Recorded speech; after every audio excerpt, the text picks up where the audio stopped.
சிம்சோனுடைய ஜெபம் மற்றவருடைய ஜெபத்தை காட்டிலும் வித்தியாசமா இருந்தது. சிம்சோன் 2 இடத்துல அவன் ஜெபிக்கிறான். ஜெபம்னா சும்மா மனுஷன் பேசுற மாதிரி தான் பேசுவான். அவனுக்கு அந்த ஆண்டவரை ரொம்ப கனப்படுத்தி ஜெபிக்கணும் அப்படிலாம் கிடையாது. ஒரு ஃப்ரெண்டுகிட்ட இல்லாட்ட ஒரு தாயிட்ட இல்ல ஒரு தகப்பன்ட்ட இல்ல மற்ற பக்கத்துல இருக்கிறவங்க கிட்ட பேசுற மாதிரி தான் பேசுவான். நியாயாதிபதிகள் 15ஆம் அதிகாரம் 18ஆம் வசனம்.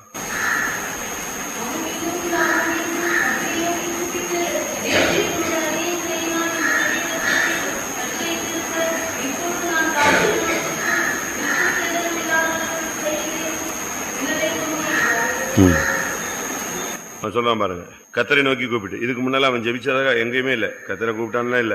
அவன் மேல அபிஷேகம் இருந்துச்சு. அந்த நேரத்தில் இந்த ஆவியானவர் இறங்குவார். அந்த அபிஷேகம் இறங்கும். அவன் அதுக்குரிய வேலையை செய்வான். சிங்கத்தை கிழிப்பான், 30 பேரை கொன்றுவான், 300 நிறைய பிடிப்பான். அந்த பலமா இறங்கும். அந்த 2 புது கயிறான் அருந்து போகும். இப்படிதான் அவனுடைய பிராக்டிஸ் இருந்துச்சு. இப்ப ஃபர்ஸ்ட் அவன் இங்க இந்த ஒரு இடத்துலதான் ஜபத்தை துவங்குறான். அவன் லைஃப்ல அவன் 2 ட்ரிப் தான் ஜெபிச்சான். அதாவது வேதம் ஜபம் எப்படி இருந்துச்சுன்னு தெரியாது. ஆனா மிகவும் தாகமடைந்து கத்தரை நோக்கி கூப்பிட்டு, தேவரின் கையினால் இந்த பெரிய ரட்சிப்பை கட்டிட்டு இருக்க இப்பனால் செத்து விருத்த சேதனம் இல்லாதவர்கள் கையில் விழ வேண்டுமோ. அந்த ஜபம் பாருங்க 2 நிமிஷத்துல பதில் கிடைச்சிச்சு.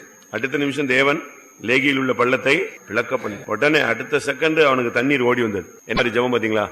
ஜபம் உடனே கண்மலையை பிளக்கணும். நம்முடைய ஜபம் உடனே தேவனும் அந்த அளவு அவன் ஜெபித்தான். அந்த ஜபத்தினுடைய தாக்கம் எப்படின்னா நிக்கிற மாதிரிதான். அவனுக்கு அந்த தாகத்துல எங்க வந்துட்டான், மிகவும் தாகம் அடைந்தான். செத்துருவோமோன்னு பயம் வந்துருச்சு. அதனாலதான் சொல்றான், நான் தாகத்தினாலேயே நெஞ்சிடுவேன், செத்தே போயிடுவேன், எனக்கு இப்ப தண்ணி இல்லைன்னா ஒண்ணுமே பண்ண முடியாது. இதே கண்டிஷன்ல தான் அன்னைக்கு இஸ்மவேல் வந்தான். ஆகார் அந்த குழந்தைய தூக்கி இந்த பிள்ளை இனிமே செத்துரும் அப்படிங்கிற கண்டிஷன்ல பிள்ளை சாகிறதை நான் பார்க்க மாட்டேன் சொல்லிட்டு பிள்ளை ஒரு இடத்துல போட்டுட்டு இவன் எங்க போயிட்டா, கூப்பிடுற தூரத்துக்கு தூரம் அங்க போய் நின்றுட்டு அழுதா போச்சேன். கத்தர் அவளுடைய சத்தத்தை கேட்கல. அந்த தாகத்துல சாகுற மாதிரி கத்துது பாருங்களா, அந்த பிள்ளையின் சத்தத்தை தான் என்ன செய்தாரு, கத்தர் கேட்டார்னு இருக்கு. அந்த அளவு அந்த பிள்ளைக்கு வாய் பேச முடியாது. அந்த லெவல்ல அந்த கண்டிஷன்ல கத்துது, தண்ணி இல்ல என்ன பண்றது. அவன் சவுண்ட் எல்லாம் என்ன செஞ்சிருச்சு, போயிடுச்சு. அந்த ஃபைனல் ஸ்டேஜ்ல கத்தர் இறங்கினார். அதனால நம்ம ஜெபம் சரியா ஜெபிக்கணும். அப்படி ஜெபிக்கும் போது கத்தர் அட் அ டைம் பதில் கொடுத்துட்டார். உடனே அவனுக்கு பதில் அந்த இடத்துல கிடைச்சிருச்சு. எப்படி இருக்கும், அந்த பயணத்துக்கு அங்க போட்டு அவன் கடந்து கத்துன்னு கத்தி உயிர் போற மாதிரி கத்துனான். ஒரு விதத்துல அவன் பரியாசம் பண்ணுவான். ஆனாலும் அவனுடைய ஜீவியத்துல ஆண்டவர் நோக்கி கத்துற ஒரு கண்டிஷன் இருந்துச்சு. சரி, அந்த சப்ஜெக்ட் வேணாம். நாம இப்போ சிம்சோனுடைய ஜெபம், 2வது ஜெபம் எப்ப பண்ணா, சாகும்போது. ஆண்டவரே ஒரு விசை எனக்கு என்ன செய்யும், தருளும் தேவனே என்னை பலப்படுத்து. அதுதான் அவனுடைய அடுத்த ஜெபம். அவனுடைய ஜெபமே கொஞ்சம் டிஃபரெண்டானதுதான். பிடிச்சா ஒரே பிடிதான், அதுவே நிப்பான். அவன் நம்ம சொல்றோம் அவனுடைய ஜெபம் எப்படி இருந்திருக்கும் தெரியுமா? அவனுக்கு சுத்தி சத்துருக்கள் நிக்கிறாங்க, 1000 பேரை கொண்டுட்டு இருக்கான். அப்ப இப்ப முழு பெலிஸ்தரும் யாருக்கு விரோதமா நிக்கிறான், 1000 பேரை கொண்ட வெறியில இருக்கிறான். அவ்வளவு பேரும் இவனை சூழ்ந்துட்டு இருக்கும் போது இவன் சொல்றான், ஆண்டவரே இப்ப எனக்கு பயங்கர தாகமா இருக்கு, தண்ணி கொடுத்தீங்கன்னா நினைஞ்சிருவேன், எழும்பிடுவேன். தாகத்தினால் செத்து இந்த விருத்த சேதனம் இல்லாத கையில போய் விழணுமா? இவ்வளவு பெரிய வேலையை செஞ்சீங்களே. நம்ம அப்படி ஜெபிக்கலாம். இத்தனை வருஷம் எங்களை கொண்டு வந்தீங்களே, அழைத்து கொண்டு வந்தீங்களே, எத்தனை வருஷம் என்னை ஆசீர்வதிச்சீங்களே, எத்தனை வருஷம் என்னை பாதுகாத்தீங்களே, எத்தனை வருஷம் என்னை பராமரித்தீங்களே, எத்தனையோ வியாதி வந்துச்சே என்னை காப்பாற்றிட்டீங்களே சுவாமி, எத்தனையோ விழுகைக்கு எதுவான சூழ்நிலை வந்துச்சே அப்பெல்லாம் என்னைய பாதுகாத்தீங்களே, மரணத்துக்கு எதுவான எத்தனையோ பாதை வந்துச்சே அப்பெல்லாம் என்ன செஞ்சீங்க, என்னைய பாதுகாத்தீங்க. இப்ப நான் விசுவாசத்தை விடணுமா, இப்ப என் நம்பிக்கை தகர்ந்து போகணுமா, இப்ப நான் பின்மாறணுமா அப்படின்னு நீங்க ஆண்டுடைய சமூகத்துல போராடி அந்த நம்ம என்ன பிரச்சனையில நிக்கிறோமோ அதை முன்னால வச்சு என்ன செய்யணும், இதை சொல்லி ஜெபிக்கணும்.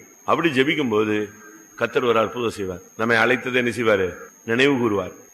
நம்ம காப்பாற்றினதெல்லாம் நினைவு கூறுவார். எதுக்காக இவனை கொண்டு வந்தோம், நமக்கு இறக்கம் செய்ய ஒரு வாய்ப்பு இருக்கு. ஜெபம் பண்ணுவோமா கொஞ்ச நேரம்? ஆண்டவரே சிம்சோனை போல நாங்கள் ஜெபிக்கணும். நாங்கள் சத்துரு கையில என்ன செய்யக்கூடாது, விழக்கூடாது. விருத்த சேதனம் இல்லாதவன் கையில போய் நாங்கள் என்ன செய்யக்கூடாது, விழக்கூடாது. எங்களுக்கு நீங்க இறங்கும் சுவாமி, எங்களுடைய காரியங்களை நீங்க இறங்கும். எங்களுடைய பிள்ளைகளுடைய காரியங்கள்ல, எங்களுடைய குடும்பத்தாருடைய காரியங்கள்ல, ஆவிக்குரிய காரியங்கள்ல, விசுவாச பாதைகள்ல நீர் எங்களுக்கு இறக்கம் செய்யும். நம்ம அப்படி கேட்கும் போது கர்த்தர் நமக்கு இறக்கம் செய்வார். பாருங்க, உடனே கர்த்தர் பள்ளத்தாக்க என்ன செய்தாரு, பிளக்கு பண்ணிட்டார். பாருங்க, அங்க தண்ணி இருக்கோ இல்லையோ, இவன் ஒரு ஆளுக்காக எதை செய்யறாரு, பள்ளத்தாக்கே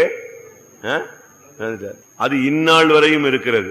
அடுத்த ஸ்டெப் இவனுக்காக பிளந்தது இன்னைக்கு வரைக்கும் எங்க இருக்கு, அதே இடத்துல இருக்கு. கர்த்தர் அப்படி ஒரு ஊற்றை திறந்து வச்சார். அதனால கர்த்தர் நம்முடைய ஒரு ஆளுடைய நிமித்தமாக அநேகருக்கு ஒரு ஆசீர்வாதம் உண்டாகும். அதனால கொஞ்ச நேரம் ஜெபம் பண்ணுமா? சிம்சோனை போல அந்த ஜெப ஆவி, சத்துருவின் கையில் நான் விழக்கூடாது கர்த்தாவே, என் மூலமாய் பெரிய ரட்சிப்பை நீர் கட்டளையிட்டு இருக்க, பாவத்திலும் சாபத்திலும் இருந்த என்னை நீ ரட்சித்திருக்க, என் குடும்பத்திலேயே என்னை நீ ரட்சித்திருக்க, என் சகோதரர் மத்தியில என்னை ரட்சித்திருக்க, என்னோட புறஜாதிகள் மத்தியில என்னை ரட்சித்திருக்க, என்னை மாத்திர அபிஷேகம் பண்ணி இருக்க, எனக்கு தேவைகளை இவ்வளவு நாள் நீ சந்தித்து வந்திருக்க. இந்த கடைசி நேரத்தில் நான் என்ன செய்யக்கூடாது? விசுவாசத்தை விடக்கூடாது, சத்தியத்தை விடக்கூடாது, கிறிஸ்துவின் அன்பை விட்டு விலகக்கூடாது. எனக்கு நீர் உதவி செய்யும். எல்லாரும் போராடி ஜெபம் பண்ணுவோம். நல்லா சொல்லி ஜெபம் பண்ணுங்க. கர்த்தாவே, நீங்க தான் என்னை அழைத்து கொண்டு வந்தீங்க. என் மூலம் என் ஜெபத்தை எத்தனையோ ஜெபங்களை நீர் கேட்டீர், சுகத்தை கொடுத்தீர், எத்தனையோ விஷயம் எனக்கு சுகத்தை கொடுத்தீர். இப்படி பலருக்கும் ஆசீர்வாதமாக என்னுடைய வாழ்க்கை எனக்கும் பிரயோஜனமா இருக்கும் பொழுது நான் இப்பொழுது இப்படிப்பட்ட போராட்டங்கள்ல சிக்கனீர் விடுதலை தர வேண்டும். நீங்கள் பழையதை சொல்லி நீங்க ஜெபிக்கும் பொழுது உங்களுக்கு நன்றியுள்ள இருதயமும் வரும், அதே நேரத்தில் தேவனுடைய இரக்கமும் உங்களை தேடி வரும். அல்லேலூயா. சிம்சோனின் ஜெபாவிக்காய் போராடுவோம். அல்லேலூயா. சிம்சோனுடைய போல போராடுங்க. அவனுடைய முடி மறுபடி முளைத்தது, அப்படித்தானே? சிறைக்கப்பட்டதான அவனுடைய முடி மறுபடி முளைத்தது. அது அவனுடைய பலனை திரும்ப அவனுக்கு கொண்டு வந்தது. முளைச்சு வளர்ந்து பெரிய ஜடையாயி அப்படி பழைய நிலவரத்துக்கு பிறகுதான் அவனுக்கு அந்த பலன் வந்ததுன்னு நினைச்சல சொல்லல. அப்படின்னா இன்னொரு எத்தனையோ வருஷக்கனா ஆனா என்ன வந்துருச்சு? அந்த பலன் வந்துருச்சு. இது எதை காண்பிக்குதுன்னா, நம்ம பிரதிஷ்டையை உடைச்சிருப்போம், அதனால பல நஷ்டங்கள். ஆனா பிரதிஷ்டையை நீங்க புதுப்பிச்சீங்கனாலே அந்த பலன் என்ன செய்யணும்? மறுபடியும் வந்துடும். அதை விட பவர் கொடுத்தோம். நீங்க மனஸ்தாபப்படுறீங்க, மன்னிப்பு கேட்கறீங்க, அழுபடுறீங்க, ஆண்டுடைய சமூகத்தில் இருதயத்தை உடைக்கிறீங்க. இந்த வருஷத்தின் துவக்கத்தில் நம்முடைய விசுவாசிகள், நம்முடைய ஊழியர்களை புதுப்பிச்சிருப்பாங்க. நல்ல ஒரு ஊழியக்காரன்னா, ஊழியக்காரிங்கன்னா, நல்ல ஒரு விசுவாசின்னா இதுல நெஞ்சிருக்கணும், தங்களை புதுப்பிச்சிருக்கணும். அப்படித்தான் ஆண்டவர் சொல்றார், உங்களுடைய பலனை புதுப்பி பின்பு வந்து என்கிட்ட பேசுங்கிறார். ஏசாயா 8:1 பலனை புதுப்பித்துக் கொண்டு அதுக்கு பிறகு என்கிட்ட வந்து நின்று பேசுங்கிறார். 41:1.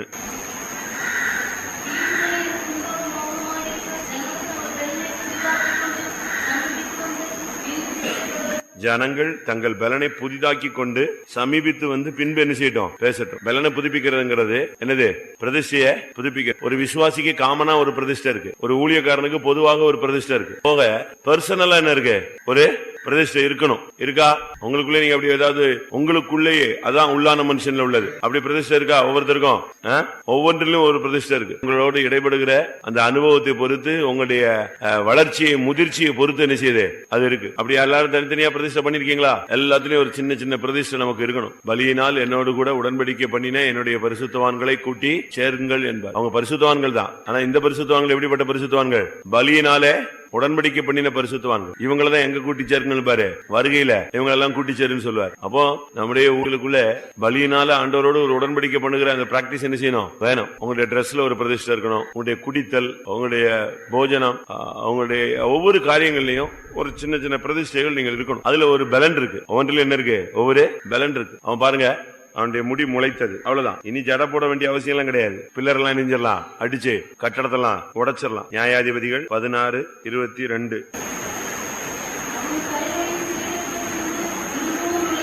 அவ்வளவுதான். அவனுடைய தலைமையர் சிறைக்கப்பட்ட பின்பு திரும்பவும் முளைக்க தொடங்கி அதோட வந்துட்டானே, அந்த கட்டடத்தை அசைக்கிறதுக்கு வந்துட்டானே நம்பிக்கையோடு. இதுல இருந்து என்ன விளங்கி கொள்றானே, நீங்க பிரதிஷ்டையை புதுப்பிச்சிட்டீங்கனாலே போதும், கர்த்தர் செஞ்சிருவாரு. உங்களுடைய பலனை நீங்க இதை மெயின்டைன் பண்ணணும். பிரதிஷ்டையை அது யாரும் உடைக்கிறதுக்கு என்ன செய்யக்கூடாது? அனுமதிக்க கூடாது. அதுல வேற யாரும் உள்ள வரக்கூடாது. அது சாப்பாடு விஷயமா இருக்கலாம், ட்ரெஸ் விஷயமா இருக்கலாம், நைட்டு தூக்கம் விஷயமா இருக்கலாம், பைபிள் ரீடிங்கா இருக்கலாம், முழங்காலா இருக்கலாம். ஒரு சிலர் எல்லாம் பாருங்க முழங்கால் போடுறதுக்கு வைக்கப்படுறாங்க. ஆனா ஒரு சிலர் அப்படி இல்ல, அவங்க எல்லாம் என்ன செய்றாங்க? எங்க முழங்கால் போட சொல்லலாம் போடுவாங்க. ஒரு சிலர் கை வைக்கிறதுக்கு வைக்கப்படுவாங்க. ஒரு சிலர் அப்படி இல்ல, ஜெபனாலே என்ன செய்வாங்க? கைய வைத்திருவாங்க. ஒரு சிலர் ஒயிட் அண்ட் ஒயிட் போடுறதுக்கு வைக்கப்படுவாங்க. ஒரு சிலர் எல்லாம் பிரதிஷ்டை பண்ணி எப்பவுமே ஒயிட் அண்ட் ஒயிட்ல வந்துட்டாங்க. ஒரு சிலர் நகை கலத்துக்கு வைக்கப்படுவாங்க. ஒரு சிலர் மீச எடுக்கிறதுக்கு வைக்கப்படுவாங்க. ஒரு சிலர் முடிய ஷார்ட்டா வெட்டுறதுக்கு வைக்கப்படுவாங்க. ஒரு சிலர் வந்து ஃபாஸ்டிங் எடுக்கிறதுக்கு யோசிப்பாங்க. இப்படி பலவிதமான பிசாசு போராட்டம் அவங்களோட இருக்கும். அந்த பிரதிஷ்டையை பண்ண விடாம இந்த ஆவிகள் என்ன செய்யும்? தடுக்குது. அந்த நேரத்துல எல்லாம் நம்ம சிலருக்கு பைபிள் தூக்கிட்டு வர்றதுக்கு வைக்கும், ஆவியில் நிரம்புறதுக்கு. அபிஷேகம் கிடைச்சிருச்சு, ஆனா ஆவியில ஃப்ரீயா நிரம்புறதுக்கு என்னது? ஒரு வெக்கம். அதெல்லாம் நம்ம பண்ணவே கூடாது. ஆண்டோடைய சமூகத்துல களி கூறணும். அதனால பிரதிஷ்டைங்கிறது பழைய ஏற்பாட்டிலும் இருக்கு, புதிய ஏற்பாட்டிலையும் இருக்கு. பவுல் சொல்கிறார், நான் ஆகாதவனாய் போக என்னுடைய சரீரத்தை ஒடுக்கி எப்படி கீழ்படுத்துவாரு? அது குதிரையா? அது பிடிச்சி கடிவாளம் போட்டு இழுத்து வச்சு நம்ம சரீரம் சரீரத்தை ஒடுக்கி கீழ்படுத்துறதுன்னா பிரதிஷ்டை கீழ்படுத்துறது. பிரதிஷ்டையில பேச மாட்டேன், அசுத்தமான வார்த்தைகள் பேச மாட்டேன், தெய்வீகத்துக்கு புறம்பான வார்த்தைகள் பேச மாட்டேன். இப்படி தங்களை தாங்களே அவங்க நினைச்சுக்கிட்டாங்க, கண்ட்ரோல் பண்ணிக்கிட்டே இருந்தாங்க. அப்படி ஒரு பிராக்டிஸ் வேணும். ஆண்டவர் ஒரு தீர்க்கதரிசியை சொன்னாரு, நீ ஒரு சைடா தான் எப்படி இருக்கும் இருக்கா, நீ ஒரு சைடா தான் படுக்கணும். அது எப்படி தூக்கத்தையும், ஆனா கர்த்தர் சொன்னார், நீ ஒரு கழித்து தான் என்ன செய்யணும், படுக்கணும். இன்னொரு இடத்துல சொல்றாரு, அவனை ஒரு நாளைக்கு ஒரு ஹின் அளவு தான் தண்ணி குடிக்கணும். அது ஒரு வாசிங்க. யாருக்கு அந்த பிரதிஷ்டை? எரேமியாவுக்கு அந்த பிரதிஷ்டை தான் எடுத்தாரு. ஆனா அவன் அதெல்லாம் சரியாண்டவரே என்ன சொன்னால் தப்பா, இவங்க சொன்னது சொல்லிட்டேன். வாசி எசேக்கியேல்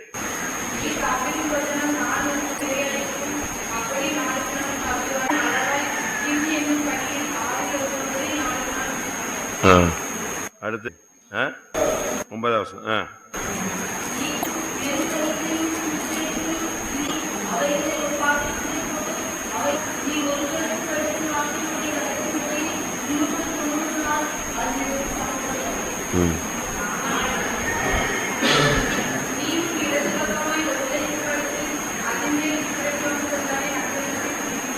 எப்படி இருக்கும் பாத்தீங்களா?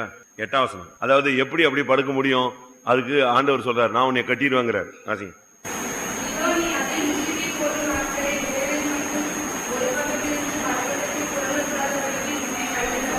போதுமா? இவங்க தான் தூங்குனா கட்டில படுத்தா கீழே விழுந்துடுறான், இங்க படுத்தா வாசல்ல படுத்தா ரோட்டுக்கு வந்துடுறான். இப்ப அவனை என்ன பண்றது? அப்படி படுக்கிற ஆளுங்களை இப்ப கர்த்தர் சொல்றாரு, நீ எப்படி படு, ஒரு கழிச்சு படு, உன்னால படுக்க முடியலன்னா நினைச்சிடுவேன், உன்னைய வச்சு கட்டிடுவேன். எத்தனை நாள்? 390 நாள். அப்படின்னு எவ்வளவு ஆச்சு? ஒரு வருஷம் தாண்டிடுச்சு. எப்படி இருக்குன்னு பாருங்க. நமக்கு பிரதிஷ்டை 3 நாள்ல என்ன, இப்ப இந்த 3ஆம் தேதிக்குள்ளேயே ஜபெல்லாம் மூஞ்சிச்சு. 4ஆம் தேதி இப்போ ஜபெல்லாம் இணைஞ்சிருச்சு. அந்த ஸ்பீட் எல்லாம் அப்படியே சர் இறங்கி வருது, பனிச்சருக்கு மாதிரி கீழே வருது. இப்போ உயரம் இருந்து யோசிச்சு பாருங்க. கர்த்தர் அப்படிலாம் தான் நடத்தினார் அவங்களெல்லாம். எலியாவெல்லாம் சொன்னாரு, நீ ஒட்டகமயிர் உடையதான் என்ன செய்யணும், வார்க்கச்சை தான் கட்டணும், அவ்வளவுதான். அதோட அவன் அப்படியே போயிட்டான் ஊழியத்தை செஞ்சு. அவனுக்கு அடையாளமே இதுதான். அவன் பேர்ல அவனுக்கு அடையாளம் கிடையாது. அவனை பார்த்தா கண்டுபிடிச்சுக்கலாம். ஒரு ராஜா கேக்குறான், உங்ககிட்ட உங்களை திருப்பி கொஸ்டின் பண்ணது யாருப்பா அப்படின்னு கேக்குறான். அப்ப அவங்க சொல்றாங்க, இப்படி போட்டிருந்தான். அப்ப அவன் யாருதான்? எலியா தான். 2 ராஜாக்கள் 1:8.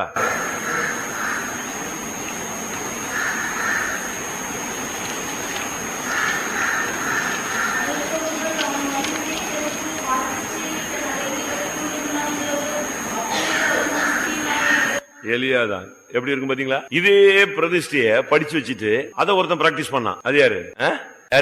யோவான் ஸ்நானன். அந்த பரிசுத்தவான்களுடைய அவங்களுடைய பழக்க வழக்கங்களை இவங்க கத்துக்கிட்டு அதே பிராக்டிஸ பழைய ஏற்பாட்டுல அந்த பரிசுத்தவான் செஞ்சார் இல்லையா, எலியா செஞ்ச அதே பிரதிஷ்டைய அவன் எப்படி இருந்தான்னு பாத்துட்டு அதே இதை யாரு போட்டுட்டா?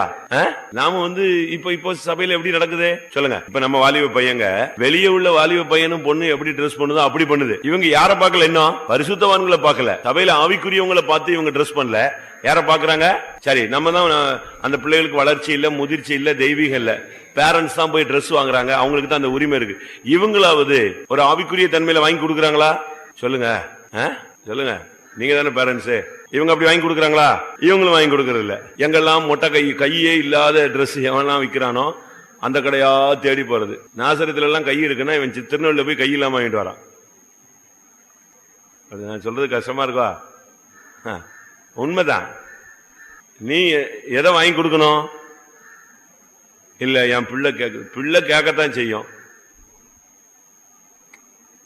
அதுக்கு ஒண்ணும் தெரியாது இல்லையா, அறியாமையின் காலம். நம்ம தான் பிள்ளையானவனே நடக்க வேண்டிய வழியில நடத்து. நீங்க அப்படி, நம்ம அப்படி செய்யலையே. இதே பிரதிஷ்டையை பார்த்து அவன் வளர்ந்தான். மத்தேயு 3ஆம் அதிகாரம் 4ஆம் வசனம்.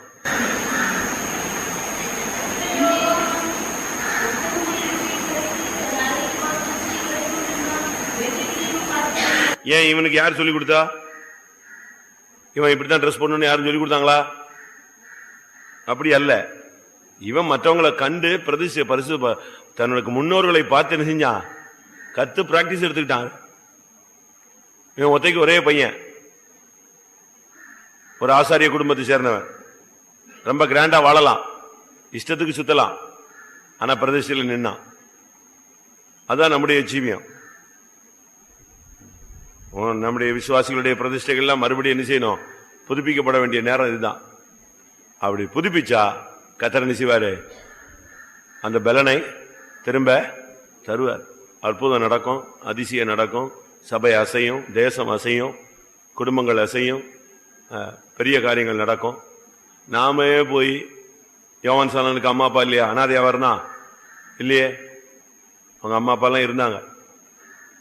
ஆனா அந்த பிள்ளை எப்படி வளர்த்தாங்க? பிரதிஷ்டையில தான் வளர்த்தாங்க. அந்த சின்ன வயசுலயே அவனுக்கு எது வாங்கி கொடுத்தாச்சு? ஒட்டகமயிறுடைய வாங்கி கொடுத்தாச்சு. அவன் அதை போட்டுக்கிட்டே சுத்துவான். பரியாசம் பண்ணுவாங்க, கேள்வி கேட்பாங்க, குற்றம் சாட்டுவாங்க, உன் வீட்டில் ஒண்ணுமே இல்லையான்னு கேட்பாங்க. அதெல்லாம் அவன் சகிச்சு அவன் கர்த்தருக்காகவே வளர்ந்துட்டு என்ன செஞ்சான் வந்தான். நீங்க பாருங்க, புத்த பிட்சுகள் பார்த்திருக்கீங்களா? புத்திஸ்ட்ல வராங்க, பார்த்திருக்கீங்களா? குட்டி பையங்கள்லாம் வராங்க, சின்ன சின்ன பசங்களெல்லாம் அப்படி கொண்டு வந்து அந்த சர்ச்சில் விட்டுறாங்க. அவனுக்கு கல்யாணம் கிடையாது, என்ன கிடையாது, உலக வாழ்க்கையும் கிடையாது. சின்ன வயசுலயே அவங்க அந்த முடியை மொட்டை அடிச்சிருப்பாங்க, முடியே என்ன செய்யாது இருக்காது. அந்த சின்ன வயசுலயே அந்த காவி ட்ரெஸ்ஸை மாட்டிட்டு நீங்க அந்த ஃபங்க்ஷன்ல பேப்பர்ல பாத்தீங்கன்னா அழகா இருக்கும். அவ்வளவு பையங்களும் மொட்டை அடிச்சிருப்பான், அவ்வளவும் காவியோட என்ன செய்வான், விவேகானந்தர் மாதிரி போத்திட்டு நிற்பான். சாகிற வரைக்கும் இதுதான் வாழ்க்கை. நம்ம நினைக்கிறோம் நம்ம தான் பிரதிஷ்டைன்னு. உலகத்துல அவனுக்கு தெரிஞ்ச பிரதிஷ்டை என்ன செஞ்சிட்டு இருக்கான், பண்ணிட்டு இருக்கான். சிம்சோனுடைய பிரதிஷ்டை மறுபடியும் முளைக்க தொடங்கிருச்சு. இப்ப நம்ம வர வர அப்படியே குறைஞ்சிக்கிட்டே போறோம். ஆனா சிம்சோனுடைய பலன் புதுப்பிக்கப்பட்டு அவன் ஓட்டம் ஓடினான். நம்ம சொல்லுவோம் அவன்கிட்ட, இப்ப அவனை குறைய சொன்னா நம்ம பிரசங்கம் பண்ணிட்டே இருக்கலாம். ஆனா என்ன நடந்துச்சு தெரியுமா? அவன் தோத்துட்டான் தான் நம்ம சொல்றோம். என்ன நடந்துச்சு? திரும்ப ரினியூ ஆகிதான் ஓட்டத்தை முடிச்சான். எங்க வந்துட்டான்? எபிரேயர் 11 விசுவாச வீரர் பட்டியல உள்ள வந்துட்டான். அதான் பெரிய அதிசயம். தோல்வி மேல தோல்வி. ஆனா திரும்ப அழுது இழுது அந்த முடி முளைச்சது பாத்தீங்களா, பிரதிஷ்டை வந்துச்சு பாத்தீங்களா. அதனால எங்க வந்துட்டான்?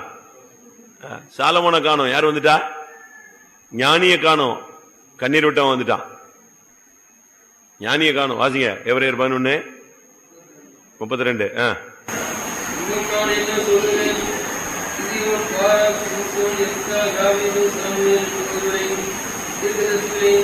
போதுமா? கிதியோன், பாராக், சிம்சன் வந்துட்டான் பாத்தீங்களா. சாமுவேல் வந்தாச்சு, தாவீது வந்தாச்சு. ஆனா யார காணோம்? ஞானி காணோம். ஞானி சாலமோன் ஞானிய காணோம், முடிச்சிட்டாரு. யோசிச்சு பாருங்க, அவன் பிரதிஷ்டே இல்லையே. அவன் தான் ரோடா சுத்திக்கிட்டு உலகத்தை நான் இன்பத்தை அனுபவித்தேன், அதை அனுபவித்தேன், இதை அனுபவித்தேன்னு சொன்னான். எல்லாத்தையும் அனுபவிச்சுட்டு எங்கதான் இருக்கணும்? இங்கதான் இருக்கணும். அவனுக்கு விசுவாச வீரர் பட்டியல லிஸ்டே கிடையாது, அட்ரஸே கிடையாது. நித்தியத்தில் அவன் கிடையாது. மேன்மையான அந்த அனுபவமே இல்லாம போச்சு. ஜெபம் பண்ணுமா? நம்முடைய விசுவாசிகள் ஊழியருடைய பிரதிஷ்டை மறுபடியும் முளைக்கட்டும். இது கடைசி காலம். நம்முடைய நிலவரத்துக்கு திரும்பி வந்தா போதும். ஒன்ஸ் நீங்க திரும்பிட்டீங்கன்னா அது செய்ய முடியுமான்னு நீங்க சொல்லக்கூடாது. செய்ய வைக்கிறது யாரு? நீ இல்ல. யாரு? என்னை பலப்படுத்துகிற கிறிஸ்துவினால எனக்கு எல்லாவற்றையும் செய்ய பலன் உண்டு. வயசாயிடுச்சுன்னு சொல்லிட்டு நீங்க பிரதிஷ்டை விட்டுறக்கூடாது. சின்ன வயசுன்னு பிரதிஷ்டையில உடஞ்சு விழுந்துட்டு இருக்க கூடாது. சின்ன வயசுலயே சிம்சோன்லாம் நின்னான், தோத்தான், திருப்பி ஜெயித்தான் இல்லையா? யோவான் சாணன் நின்றான், எலியா நின்றான். அவங்களுக்கு என்னென்ன பிரதிஷ்டை இருக்கோ அதை அப்படியே ஸ்டாண்ட் பண்றான். கடைசி வரைக்கும் நிக்கணும். நம்ம கத்திருந்த நாட்கள்ல நம்முடைய ஊழியர்கள், விசுவாசிகள் எல்லாருடைய பிரதிஷ்டையும் புதுப்பிக்கப்படத்தக்கதாக கர்த்தருடைய ஆவியானவர் சபைக்குள்ள ஒவ்வொருவருக்குள்ளும் தனித்தனியாக கிரியை செய்ய முடியாது. கர்த்தர் அவர்களோடு இடைபெற முடியாது. ஜெபம் பண்ணுவோம்.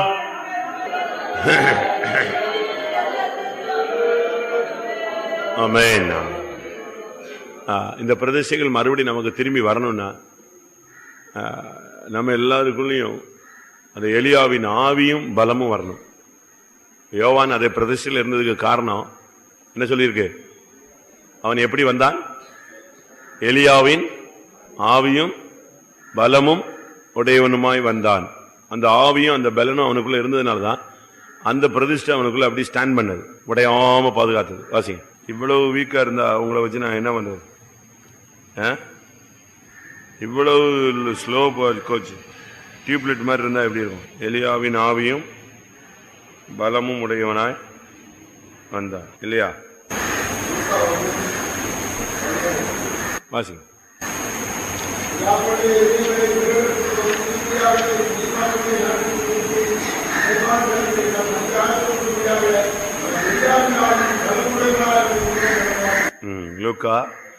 லூக்கா 1:17 இருக்கு. எலியாவின் ஆவியும் பலமும் அவனுக்குள்ள இருந்தது. அதுபோல நமக்கு பரிசுத்தவான்களுடைய ஆவியும் பலனும் என்ன செய்யணும்? வேணும். பவுலுடைய ஆவியும் பலனும் இருந்தா யார மாதிரி இருப்போம்? பவுலை போல இருப்போம். எலியாவினுடைய ஆவியும் பலமும் இருந்தா நம்ம எலியாவை போல பிரதிஷ்டை உள்ளவர்களாய் இருப்போம். எலிசாவினுடைய ஆவி இருந்துச்சுன்னா, அந்த பலமும் இருந்துச்சுன்னா நம்ம யாரா மாறுவோம்? அற்புதங்கள் அடையாளங்கள் செய்யக்கூடியவர்களாய் மாறுவோம். அதுபோல இயேசுவின் ஆவியும் இயேசுவின் பலமும் இருந்துச்சுன்னா நம்ம இயேசுவை போல என்ன செய்வோம்? மாறுவோம். அதனால அவன் எலியாவின் ஆவியும் பலமும் உள்ளவனா இருந்தான். அதை அப்படியே பிராக்டிஸ் பண்ணான் யோவான் ஸ்நானகன். நமக்கு அப்போ மறுபடியும் அந்த பிரதிஷ்டை வரணும்னா நமக்கு சிம்சோனுடைய ஆவியும் பலமும் என்ன செய்யணும்? வரணும். நமக்கு சரியான நமக்கு புதிய ஏற்பாட்டுல அப்படி அல்ல. பரிசுத்தாவியின் ஆவியும் பரிசுத்தாவியின் பலனும் அப்போ வரும்போது நம்ம தானாவே பிரதிஷ்டை வந்துருவோம். உங்களுக்கு அப்படி ஆவியானவர் இடைபடுறாரா? ஒரு பிரசங்கம் கேட்கும் போது, ஒரு சம்பவங்கள் படிக்கும் போது, ஏதாவது புக்ஸ் படிக்கும் போது, இது நம்ம அப்ளை பண்ணணும் அப்படின்னு ஆவியானவர் உங்களோட இடைபடுறாரா? அப்படி பிராக்டிஸ் இருக்கா? ஒரு பிரசங்கம் கேட்கும் போது, இது நம்ம செய்யாம விட்டுட்டோமே, இது நம்ம செஞ்சிருக்கலாமே அப்படின்ற அந்த இருதயம் குத்துதல் ஏதாவது அந்த ஃபீலிங்ஸ் இருக்கா? அந்த பிராக்டிஸ் இருக்கா? இருந்தா எங்கேயோ போயிடுவோமே. எங்க இவ்வளவு நேரத்தில் எங்க சியோனெல்லாம் தாண்டி இருக்க வேண்டாம்? எருசலேமை தாண்டி சியோன் போய் சியோனை தாண்டி சியோனின் உச்சிக்கு போயிருக்கணும். அப்படிதானே? சியோனின் அப்படி இருக்கா? சியோனின் மேடு, சியோன்ல ஒரு மேடு இருக்கு, சியோன்ல ஒரு உச்சி இருக்கு. எங்கேயோ போயிட்டு இருக்கலாம், அதெல்லாம் தாண்டி இருக்கலாம். வாசிங்க பாப்போம். அப்படி இருக்கா வசனம்?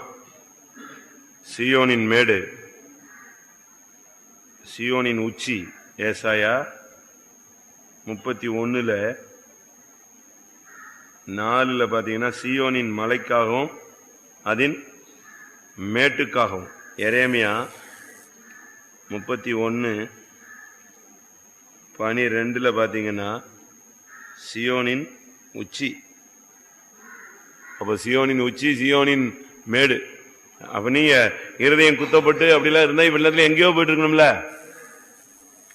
ஒரு காணிக்கையை பத்தி ஒரு பிரசங்கம் அப்படின்னா அந்த காணிக்கையை பத்தி நீங்க அன்னைக்கு ஒரு டெசிஷன் செஞ்சிடணும், எடுத்துடணும்.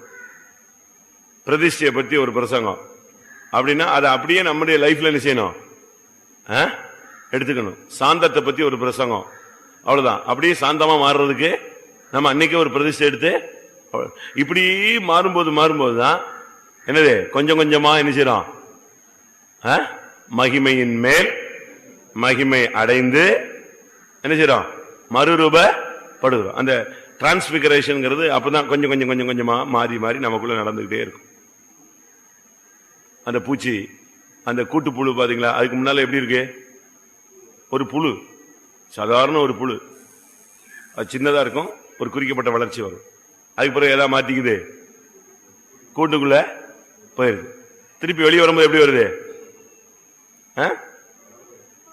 அதே போல நீங்க கொஞ்சம் கொஞ்சமா இந்த மாற்றம் நமக்குள்ள சம்பவிச்சுக்கிட்டே இருக்கணும். ஒரு எலியாவின் ஆவியும் பலமும் அப்படின்னு நம்ம பிரசங்கம் கேட்டோம்னா அன்னையிலிருந்து நீ எலியாவே நெஞ்சிடணும், மாறிடணும். அதுல ஏதாவது ஒண்ணு டச் ஆகும். உடையோ, உணவோ, அவனுடைய பேச்சோ, அவனுடைய பிரதிஷ்டையோ, அவனுடைய வனாந்திரத்தில் இருக்கிறதோ, அவனுடைய தனித்தன்மையோ, அப்படி ஏதாவது ஒண்ணு உனக்கு டச் ஆகணும். அந்த அதை நீங்க என்ன செய்யணும்? கடைசி வரைக்கும் பிராக்டிஸ் பண்ணும். நான் அப்படித்தான் ட்ரை பண்ணிட்டு இருக்கேன். எனக்கு சில இடத்துல நான் அடி வாங்கியிருக்கேன் ஆண்டவர்கிட்ட, மிஞ்சி போய். அதுக்கு சில பிரதிஷ்டை பண்ணியிருக்கேன் என்னுடைய தனிப்பட்ட விதத்தில். அடுத்து என் ட்ரெஸ்ல நான் ஒரு மீட்டிங்ல உட்காந்து எல்லாரும் பேசணும், பெரிய பெரிய ஆளுங்கள்லாம் இருந்தாங்க. அப்போ இப்படி நம்ம பரிசுத்தவாங்கலாம் இப்படித்தான் இருந்தாங்க. ரைட்டு, ஓகே, அன்னையோட எதை விட்டாச்சு, அதை க்ளோஸ் பண்ணியாச்சு. நான் முடியெல்லாம் ரொம்ப கண்ணாபின்னான்னு வளர்த்து ஊழியத்துக்கு வர்றதுக்கு முன்னால ஓரளவு வளர்த்தேன். திருப்பி அது ஆவி போயிடுச்சு. என்னை அப்பமே ஆண்டவர் அடிச்சார் விசுவாசியா இருக்கும்போது. அதுக்கு பிறகு ஆண்டவர்கிட்ட விழுந்து ஜெபிச்சு சுகமாயி நான் எங்க வந்துட்டேன்? ஊழியத்துக்கு வந்தேன். ஊழியத்துக்கு ட்ரைனிங்ல வந்து ஷார்ட்டா இருக்கும். திருப்பி நான் சின்ன பிரதரா போன பிறகு கொஞ்சம் அப்படி ஒரு மாதிரி போச்சு. அது அதனுடைய போக்கு கொஞ்சம் டிஃபரெண்ட் ஆச்சு. திருப்பி ஆண்டவர் வந்துட்டாரு. நான் இருக்கிறேன், உன்னோடு கூட தான் இருக்கிறேன்னு வந்தார். ஒரு தட்டு தட்டினாரு. திருப்பி அதுக்காக நான் இன்னும் வளர்த்தேன். திருப்பி தட்டினாரு. திருப்பி நான் கீழே வந்தேன். அன்னையோட ஒரு பிரதிஷ்டை, அதோட அது ஆஃப். எதுக்கு சொல்றேன்னா, நம்ம ஒவ்வொரு ஸ்டெப்ல வரும்போது ஒன்னு என்ன செய்யணும், கிளியர் பண்ணிக்கிட்டே வரணும். இப்படிதான் ஒரு காலத்தில் ரொம்ப ரஃப். திருப்பி அந்த ரஃப் எல்லாம் நினைஞ்சது குறைச்சோம். இன்ஜின் சிசியை குறைச்சிக்கிட்டே வந்தோம். வேகத்தை, அதனுடைய பவரை, ஹெச்பி எல்லாம் குறைச்சு குறைச்சு குறைச்சு குறைச்சு குறைச்சு குறைச்சு குறைச்சு குறைச்சுதான் இப்ப இங்க வந்து. எதுக்கு இது சொல்றேன்னா, நம்மள நம்ம கட்டுப்படுத்தலைன்னா வேற கட்டுப்படுத்தும். வீட்டுக்கு அடங்கலைன்னா எங்க போய் அடங்கும்? அது ஊர்ல அடங்கும்மா. அது எதுக்கு நம்ம ஊர்ல போய் அடங்கணும்? என் வீட்லயே அடங்கலாமே. கர்த்தருடைய கரத்திலேயே நம்ம தாழ்த்தி தாழ்த்தி தாழ்த்தி தாழ்த்தி சரிப்படுத்திக்கலாம். நீங்க நமக்கு இன்னைக்கு தேவை வந்து எலியாவின் ஆவி, இல்லாட்ட சிம்சோனின் ஆவி. ஜீவித்தை கிளியர் பண்ணிட்டே வரணும். கொஞ்சம் கொஞ்சமா. வயசாயிடுச்சு இல்லையா, பக்குவம் ஆயிடுச்சு, இத்தனை வருஷம் சத்தியம் வளர்ந்துருக்கோம். அப்போ நமக்கு அதுக்கு ஏற்ற மாதிரி என்ன வேணும்? மெச்சூரிட்டி. எப்படி யோவான் ஸ்நானகன் நின்னா, அதுக்கு காரணம் என்னதான்? எலியாவின் ஆவியும் பலமும் அவனுக்குள்ள இருந்தது. அதுபோல இயேசுவின் ஆவியும் இயேசுவின் பலமும் நமக்குள்ள இருந்தா இயேசுவை போல மாறிடலாம். கர்த்தர் நாட்டையும் அந்த பலனையும், கிறிஸ்துவின் ஜீவனையும் பலனையும் கர்த்தர் நமக்கு தர முடியாது. ஜெபம் பண்ணுவோம். ஆண்டவரே, எலியாவின் ஆவியே எலியாவின் பலமும் இருக்கும் பொழுது யோவான் ஸ்நானகன் எலியாவை போல மாறினான். சுவாமி, எங்களுக்கு கிறிஸ்துவின் ஆவி, கிறிஸ்துவின் பலன் ஹல்லேலூயா எங்களுக்குள்ள வரும் பொழுது நாங்கள் உம்மை போல மாறுவோம். Hallelujah. Praise the lord, praise the lord, praise the lord, praise the lord. இந்த நாட்களில் முற்பிதாக்களை போல அந்த உள்ளவர்களாய், கிறிஸ்துவின் ஆவியும் பலம் உள்ளவர்களாய் கர்த்தர் நம்மை மாற்றும்.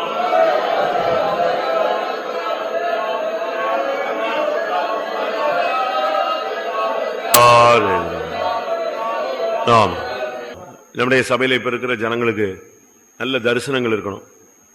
ஏன்னா இனிமே ஒரு கூட்டம் வரப்போகுது. ஒரு கூட்டம் ஜனங்களை கர்த்தர் நினைச்சுவாரு, கொண்டு வருவார். அவங்க வந்த சபையில யாரை பார்ப்பாங்க? ஒன்னு எங்க உங்களை பார்ப்பாங்க. அப்படிதானே?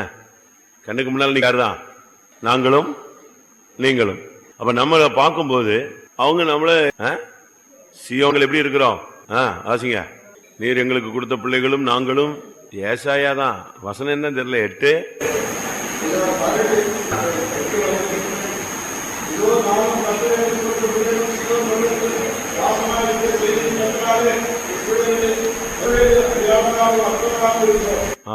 அவன் வந்து பார்க்கும்போது நம்மளதான் என்ன செய்வாங்க? அற்புதங்களாகவும் அடையாளங்களாகவும் பார்க்கணும். அப்ப இங்க இருக்கிறவங்க நம்ம எப்படி இருக்கணும் யோசிச்சு பாருங்க. என்ன அளவு நம்ம அடையாளமாய் அற்புதமாய் நின்னாதான் அவங்க வந்து பார்க்கும்போது ஆச்சரியப்பட்டு, இப்படி ஒரு கூட்டம் இங்க இருக்கு, இப்படி ஒரு வாழ்க்கை இருக்கு, இப்படி வேதத்துல மறைந்திருக்கிற ஒரு ஊழியம் இருக்கு, அன்னைக்கு உள்ள ஊழியம் இங்கே இருக்கு. அதே மாதிரி ஜீவிக்கிற ஜனங்களும் எங்க இருக்காங்க? இங்க இருக்காங்க. நீங்க பேப்பர்ல படிச்சீங்களா? அமிஷ் கிறிஸ்தவர்கள்னு ஒரு ஆர்டிகல் பாஸ்டர் ஜோயல் கூட அதை கேரளால பேசினார். நானும் படிச்சேன். தந்தில அந்த ஒரு பாட்டுல வருவது, நான் அதை கட் பண்ண விட்டு. அமிஷ் கிறிஸ்தவர்கள் அவங்க அப்படியே சிபிஎம் டிட்டோவா இருக்காங்க. தனி ஸ்கூல், அவங்க தனியா, எல்லாமே தனி. அவங்களுடைய இது எல்லாமே எந்த விதத்திலையும் பாவங்கள், அக்கிரமங்கள், அநியாயங்கள் அந்த சப்ஜெக்டே கிடையாது. அப்படி ஒரு குரூப் இருக்கு. அவங்க அப்போ கர்த்தர் தனக்குன்னு ஒரு கூட்டம் ஜனங்களை இணைஞ்சிருக்காங்க. நம்ம நினைச்சிருக்கோம் நம்ம தான் சிபிஎம்ல எப்படி ஒரு குரூப் இருக்கிறோம் அப்படின்னு. ஐயாட கேட்டா நான் ஒருவன் மாத்திரம் மீந்திருக்கிறேன். அவர் என்ன சொன்னாரு? இன்னும் 7000 பேர் எங்க இருக்கான்? பாகாலுக்கு முழங்காலை முடக்காது இருக்கிற 7000 பேர் எங்க இருக்கான்? நான் வச்சிருக்கேன். அதனால ஆண்டவருக்கு அங்கங்க அவரு தனக்கு ஏற்றவர்களே நினைச்சிருக்காரு. இப்ப நம்ம வந்து புதிய ஜனங்கள் வரப்போறாங்களா? விசுவாசிக்கிறவங்க கை வைத்து எல்லையே சொல்லுங்க பாப்போம். நான் விசுவாசிக்கிறேன். உனங்களுக்கு எல்லாம் விசுவாசம் இருக்கோ இல்லையோ, நீங்க எல்லாம் வேடிக்கை தான் பார்க்கணும். நான் திருவொற்றியூர்ல இருக்கும்போது சென்னையில அங்க ஒரு கொஞ்சம் பழைய ஆளுங்கெல்லாம் உண்டு, நல்லவங்க தான், குறையில. ஆனா சர்ன்னு டெவலப் ஆச்சு ஒரு டைமுக்குள்ள. அப்போ ஒரு அம்மா பழைய விசுவாசி தான், அவங்க கேட்ல நின்றுட்டு இருந்தாங்க. ஏதோ அவங்க வீட்டுக்காரர் வர்றதுக்காகவோ பிள்ளைங்க வர்றதுக்காகவோ கேட்டுக்கிட்ட நின்றுட்டு இருந்தாங்க. இந்த ஜனங்கள்லாம் சரசரையா எங்க வருது, கூட்டத்துக்கு வர்றாங்க. இவங்க எல்லாம் வந்து ஞானசாரம் எடுத்து பரிசுத்தாவி பெற்றாங்க. இவங்க வரும்போது இவங்களை இப்படி இப்படி பார்த்துட்டு போறாங்க. அவங்க சொல்றாங்க, என்ன புதிய ஆத்மா மாதிரி இவங்க அவ்வளவு பார்த்து போறாங்க. அவங்கதான் புதியவங்க. ஆனா இவங்க வெளியே நிக்கிறதுனால அவங்க நினைச்சான் அவங்களுக்கு இவங்க யாருன்னே தெரியல. அவன் போறான் போக்கு. அவன் வந்தா ஞானசாரம் நடத்தான், அபிஷேகம் பெற்றான், அவன் பிள்ளைகள்லாம் ஊழிட்டு போகுது. இது இங்க இருக்கிறதெல்லாம் அவன் பிள்ளை ஊழியத்துக்கும் போறது இல்ல, உலகத்திலயும் உருப்படியா இருக்கிறது இல்ல, சபையிலயும் ஸ்ட்ராங்கா இருக்கிறது இல்ல. இப்படி கேஸ் தான் உள்ள இருக்கு சபைக்குள்ள ஒரு பெரிய டீம்.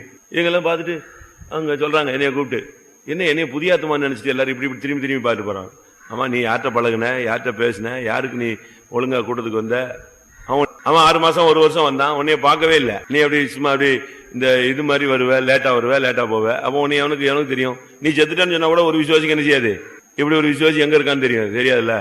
அவன் வீட்டுல ஏரியா பிரேயர் கிடையாது, ஒரு சாட்சி கிடையாது, ராபோஜனம் எடுக்கிறது கிடையாது, ஒண்ணுமே சொல்லிட்டான்னு வச்சுக்கோங்க. இப்படி ஆளு எங்க இருக்கானே என்ன செய்யாது தெரியாது. உண்மைதானே நான் சொல்றது? கரெக்ட் தானே?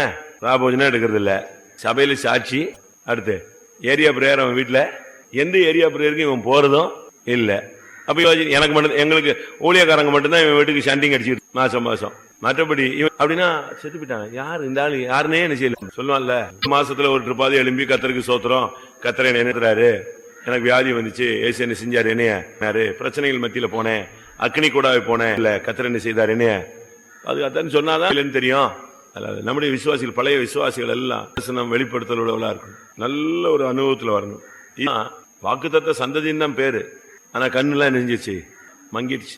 தாம்பிள்ளே எந்த மூத்தவனா இளையவனான்னு என்ன செய்யல, அனலைஸ் பண்ண முடியல. பாத்தீங்களா, அந்த வயசான காலத்துல ஆசீர்வதிச்சுட்டு இவன் படுற பாடு இருக்கு.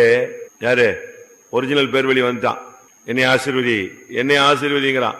இவன் சொல்ல என்னடா எல்லாம் எடுத்து இவன்ட்டு எப்படி சொல்லிட்டு அவனை கூப்பிட்டு நீ ஓடிடு, நீ ஓடியே போடுன்னு. இதான் ஈசாக்கு. பழைய விசுவாசியினுடைய லட்சணம் என்னது? இதுதான், ஓடிடு, நீ ஓடி போயிருப்பா, செத்துக்கிட்டு போயிருவா, ஓடு. அப்படித்தானே சொன்னா? ரொம்ப கண்டம் பண்றேன்னு நினைக்கிறீங்களா? உண்மைதான். பழைய விசுவாசிகள் வீடுகள்ல இருந்து ஊழியத்துக்கு எத்தனை பேர் இருக்காங்கன்னு விரல் விட்டு சொல்லலாம். ஆனா அதே நேரத்தில் புதுசா வராம பாருங்க, இந்த பிளைட் ஏறின மாதிரி நினைச்சா வர்றான், அதே இங்கேயே கிடக்கு. இவங்க பிள்ளைகள் எல்லாம் நல்லா கம்ப்யூட்டர் படிக்கணும், டீச்சர் படிக்கணும், கல்யாணம் கட்டி வைக்கணும், இங்கேயே இருக்கணும். அப்படித்தானே? அப்படிதான் நம்ம மெயின்டைன் பண்றோம். யாராவது உங்க பிள்ளைகளை யோவான் சானன் மாதிரி வளர்க்குறீங்களா, எலியாவை மாதிரி வளர்க்குறீங்களா, சிம்சோன மாதிரி வளர்க்குறீங்களா? யாரும் அப்படி வளர்க்குறோம் பிள்ளைகளை? செத்து போறான், சோத்திரம் ஊழியது போயிட்டு சுவாமி, செத்துறதை விட எங்க போயிட்டோம், சரி சுகமாயிடுச்சு, இல்ல போ வேண்டாம், இவன் போய் அங்க என்ன செய்ய போறான், இவனுக்கு ஒண்ணுமே பண்ண முடியாது. இப்படி வந்தா எப்படி? சென்னையில ஒரு பையன் இருந்தான், திருமலிசையில இருந்த ஒரு சின்ன சர்ச், அவன் ஃபர்ஸ்ட் இன்சார்ஜ். அவங்க வீட்டுல அவனை கண்ட்ரோலே பண்ண முடியல, குடும்பத்துல உள்ள பையன், அவனை கட்டுப்படுத்தவே முடியல, ஒரு ரவுடி மாதிரி ஆயிட்டான் சின்ன வயசுல. விசுவாசி. அப்போ அவன் கூட அனுப்பி விட்டாங்க, ஏப்பா இவனை சர்ச்சில் கொண்டு போய் விடுறான், இவன் இப்படியே போட்டு எங்களுக்கு வேண்டவே வேணாம், இவன் இருந்து பேரை கெடுத்து ஊரை கெடுத்து ஊர்ல அடிச்சுக்கிறான், ஊர்லாம் சண்டை, போலீஸ் கேஸ், இவனை கொண்டு கோயில விடணும். அவன் கோயிலுக்கு வந்துட்டான். கோயிலுக்கு வந்து அப்படியே மாறிட்டான், மாத்தினார். சண்டே ஸ்கூல் பிள்ளைகளுக்கு நான் ஒரு காத்திருப்பு போட்ட வச்சு சர்ச் மொத்தமே 40 பேர் தான் வரும், 30 பேர் தான் வரும். 10 பேர் வந்தானே பெரிய சர்ச். நானு அந்த சர்ச்சில் ஃபர்ஸ்ட் பிரசங்கம் பண்ணேன், திருமலிசைன்னு வரலாம். நான் ஃபர்ஸ்ட் பிரசங்கம் பண்ணி எல்டர்ஸ் பேர் போனவனே பாஸ்டர் எப்படி இருந்துச்சு புது சர்ச், அதான் ஃபர்ஸ்ட் இன்சார்ஜ் நான். எதுக்கு போறேன், ப்ரமோஷன் ஆகி அந்த சர்ச்சுக்கு போறேன். ஏய் எவ்வளவு பேர் வந்தாங்க? அது ஒரு 25 பேர் வந்தாங்க. பரவாயில்லையா, எவ்வளவு உனக்கு காணிக்க கிடைச்சது அப்படின்னாரு. ₹1 கிடைச்சது எனக்கு. யாரோ ஒருத்தன் மறந்து போய் கொடுத்துட்டான், ₹1. அது நான் சொல்றது வந்து 87. அதை வாங்கிட்டு உடனே அவர் சொன்னாரு, உன் பிரசங்கத்துக்கு வெயிட் அப்படின்ட்டார். அப்ப நான் என்ன பிரசங்கம் பண்ணிருப்பேன், நான் நிக்கிறதுக்கே தரிக்கிறத அடிச்சிட்டு இருக்க காலம். சரின்னு சொல்லிட்டு அந்த சர்ச்சில் இவன் வந்தான். அந்த சண்டே ஸ்கூலுக்கு நான் காத்திருப்படம் நடத்தினா, அவன் அது ஒரு ஓரத்துல இல்லாம பாருங்க, அழுதான். எனக்கு அவனை பார்த்து, ஆண்டு சுவாமி இவ்வளவு அழுகிறானேன்னு சொல்லி நான் அவனுக்காக ஜெபம். அவ்வளவு மனம் திரும்புதல். அப்படியே ஃபெய்த்தம்ல இருந்துட்டான். இங்க இந்த ஓட்ட சாம்பார், இந்த ரசம் கொடுப்பாங்க, இதை சாப்பிட்டுக்கிட்டு அவன் கூடயே வண்டி இருந்தான். கொஞ்ச நாள் நல்லா ஓடிட்டு இருக்கும்போது அவங்க அம்மா வந்தாங்க. எப்பா நீ இப்படி ஃபெய்த்தம்ல இருந்தா எப்படி, நீ தான் வீட்டுக்கு மூத்தவன், இப்படியே இங்க இருந்தா எப்படி, சரியா போயிட்டில்ல, வா வீட்டுக்கு. எப்படி முதல்ல என்ன சொன்னாங்க தெரியுமா? இவனை இப்படியே திருந்திட்டான், ரைட், இப்படியே விட்டுருங்க, நீங்க இவனே அணிஞ்சிருங்க, கொண்டு போயிருங்க, இவனை வச்சுக்கோங்க, இவன் ஜாமியாராவே போட்டுனாங்க. எப்படி எல்லாம் சொல்லிட்டு எங்க மாறிடுச்சு, நீ தாண்டா வீட்டுக்கு மூத்தவன், நீ வந்தாதான் குடும்பம் நல்லா இருக்கும், சரி ஏதோ கொண்டு வந்து கோயில்ல விட்டா வந்துருன்னு. அவன் நான் வரலன்ட்டான். கடைசியில் என்ன ஆயிடுச்சு, நான் டிரான்ஸ்பர். அடுத்த பிரதர் வந்தாரு, இவனை கொஞ்சம் மெயின்டைன், அதுக்கேற்ற மாதிரி இவங்க வீட்டுல வந்து என்ன செஞ்சாங்க, அவன் இன்னைக்கு 1ஆம் நம்பர் ரோகா இருக்கான். ஒய்ஃபை கட்டி பஞ்சாயத்து தலைவராகி, அவனை பாத்தீங்கன்னாலே பயங்கரமான ஆளா இருக்கான். வெட்டுவாங்க கொன்றுவாங்கன்னே தெரியாது, அந்த அளவு சண்டையிலையும். இவங்க பேரண்ட்ஸ் கொண்டு போய் உள்ள விட்டாங்கல்ல, திருந்திட்டான்னு. அவன் அங்க போன உடனே அந்த பழைய குரூப் எல்லாம் வந்து இழுத்துட்டு போய் அவன் வாழ்க்கையை குட்டிச்சோரா போய் ஒண்ணு இல்லாம போயிட்டான். இருக்கான். ரொம்ப நாள் கழிச்சு என்னை தேடி ஒரு நாள் வந்தான். இன்னொரு ஃபைத்தம்ல இருந்தேன். ஒரு நைட்ல வந்தான், அவனும் அவனுடைய 2 ஃப்ரெண்ட்ஸும். என்னன்னு கேட்டேன். ஒரு கொலை கேஸ் என்னை விரட்டுறாங்க, தப்பிக்கிறானோ. நல்லாதான் வந்திருக்க, ஒரு கொலை கேஸ்ல மாட்டி நாள் கிடந்தான். பேட்டவள தான் வச்சு சோறு போட்டு அவன் ஃப்ரெண்டுக்கு அப்படியாவது ஜீவன் தப்பி இங்க கிடந்து வச்சு. எதுக்கு இது சொல்றான்னா, அவனை விட்டுருந்தா நெஞ்சிருப்பான், அவனை சும்மா விட்டுருந்தா அவன் மாறி இருப்பான், இல்ல கர்த்தருடைய சேவை கூட போயிருப்பான். இந்த பேரண்ட்ஸ் பண்ற சேட்டைங்க அவனை அப்படியே திருப்பி அவன் நடத்தின அதுக்கு நான் போயிருந்தேன். ஒரு 4-5 பேரோட வந்தான் மீட்டிங் வேணும்ல, வந்தான் மீட்டிங்ல இருந்தான். எல்லாம் சொன்னேன் சரி சரி சரின்னு தலையாட்டினான். திருப்பி கன்வென்ஷன் முடிஞ்சிருச்சு. அது இல்லாத ஒரு ஏரியா. சில பஸ்ல நிக்க மாட்டான் இருக்கு, ஒரு பஸ் நிக்க மாட்டேங்குது. பஸ் முடிஞ்சு கன்வென்ஷன்ல ஏத்திட்டு போறதுக்கு பஸ் நிக்க மாட்டேங்கிறான், ஒரு பஸ் நிக்க மாட்டேங்கிறான். இனிமே எல்லா பஸ்ஸும் நிப்பான் பிரதர், வைக்கிறேன் பாருன்னா. எப்படி அந்த ஆவி அவனுக்கு வந்துருச்சு. ஒரு பஸ் நிக்க மாட்டேங்கிறான், ஜனங்கள்லாம் எப்படி நிக்கிற, நீ வெடி பஸ் நிக்கும் அப்படின்னா அப்படின்னு ரோட்ல போய் அப்படி நின்னுட்டான். நிறுத்துறான்னு சொல்லி அவ்வளவு பஸ் நின்னுச்சு. எதுக்கு இது சொல்றேன்னா, அவனுக்குள்ள ஹோல்டு பண்ணிருந்தா அவன் சியோனா மாறி இருப்பான், இல்லாட்டா எருசலேமா. இந்த பேரண்ட்ஸ், நீங்க உங்க பிள்ளைகள் எல்லாம் சியோனா மோல்டு பண்ணிருக்கீங்களா, எருசலேமா மோல்டு பண்ணிருக்கீங்களா? நீ சியோனுக்கு டார்கெட் கொடுத்தீங்கன்னா அது தப்புனா எங்க வந்து நிக்கும்? எருசலேமுக்கு வந்து நிக்கும். 100க்கு நீங்க ட்ரை பண்ணீங்கன்னா 98-95 வந்து என்ன செய்யும்? இல்ல ஃபர்ஸ்ட் கிளாஸ்லயாவது பாஸ் ஆவான். நீங்க பாஸ் ஆகிறதே 28 ஒரு விசுவாசியா இருந்தால் போதும். எருசலேம் வேண்டாம், அவன் சபைக்குள்ள இருந்தா போதும். அது எங்க வரும்? 35 பாஸ், இது 18 தான் எடுக்கும். அப்படித்தானே? நீங்க 100க்கு 100 டார்கெட் அடிக்கணும். என் பிள்ளை ஊழியம் ஊழியம் ஊழியம் கொண்டு வந்தீங்கன்னா அதே மோட்டிவ்ல நீங்க உங்க மனசுக்குள்ள வச்சு வளர்த்துக்கிட்டே வரணும். அது ஸ்லிப் ஆச்சுன்னா எங்க வந்து நிக்கும்? புதிய எருசலேம்ல வந்து நிக்கும். நீங்க வளர்க்கறதே என்னது? ஏதோ கோயிலுக்கு வரான், அவனை டிஸ்டர்ப் பண்ணிடாதீங்க, அவனை ஒண்ணும் பண்ணிடாதீங்க. ஏதோ வர்றான், அவன் ஏதோ ஜெபம் பண்றான்ல, இப்படியே அவனை வந்து இந்த இது என்னது தட்டி விட்டு அவனை பாவத்துக்கு ஒத்து போக வச்சே கொண்டு வந்து விட்டா. அது ஒண்ணுமே இல்லை. சியோனும் இல்லை, எருசலேமும் இல்லை, ஒன்னும் இல்லாத லெவலுக்கு போயிரு. கர்த்தர் யாக்கோவை நேசிச்சார், ஈசாக்கு ஏசாவை நேசித்தார். அப்படித்தானே? பைபிள் அப்படித்தானே இருக்கு. யாக்கோவை நேசித்தேன், ஏசாவை வெறுத்தேன். வாசிங்க. ஆனா கர்த்தர் நேசிச்சவனை இவன் நேசிக்காம யார நேசிச்சான்? கர்த்தர் வெறுத்தவனை இவன் நேசிச்சான். அதான் பேரண்ட்ஸ். ஈசாக்கு டக்குன்னு எத்தனை அதிகாரம்? 3 வசனம்.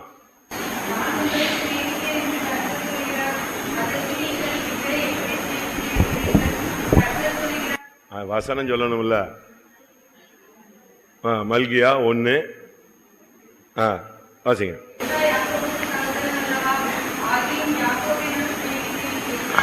ஏசாவையோ வெறுத்தேன். அப்ப கர்த்தர் அவனை வெறுக்கிறாரு. ஆனா ஏசாவை நேசிச்சது யாரு? ஈசாக்கு யாரதான் நேசிச்சான்? நீ போ, நீ வனத்துல வேட்டையாடி அழகா சமைச்சு தூக்கிட்டு வா, நான் உன்னை என்ன செய்யறேன்? ஆசீர்வதிக்கிறேன், உனக்கு தான் எல்லாமேன்னு சொன்னான். கர்த்தர் என்ன பண்ணாரு? நான் நேசிச்சவனை நீ விட்டுட்டியே, அதனால அப்படியே பிளேட்டை மாத்தி யாரா மாத்தி விட்டாரு? யாக்கோபு ஆசீர்வாதம் வாங்க வச்சார். அதுக்கு காரணம் அவனுடைய கண்கள் மங்கி போனது. வாசிங்க. ஈசாக்கினுடைய கண்கள். அதுதான் நான் சொல்ல வந்தேன். 27:1 தடவுங்க போட்டு அப்படியே கண்டுபிடிப்பீங்கன்னு பாருங்க. தடவி ஆகிலும் கண்டுபிடிப்பாரு. ஆதியாகமம் 27:1.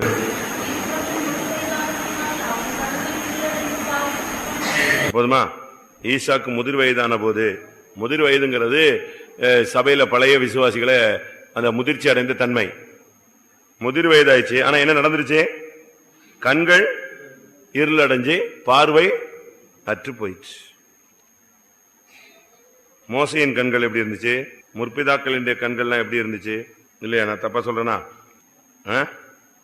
உபாகமம் 34:7.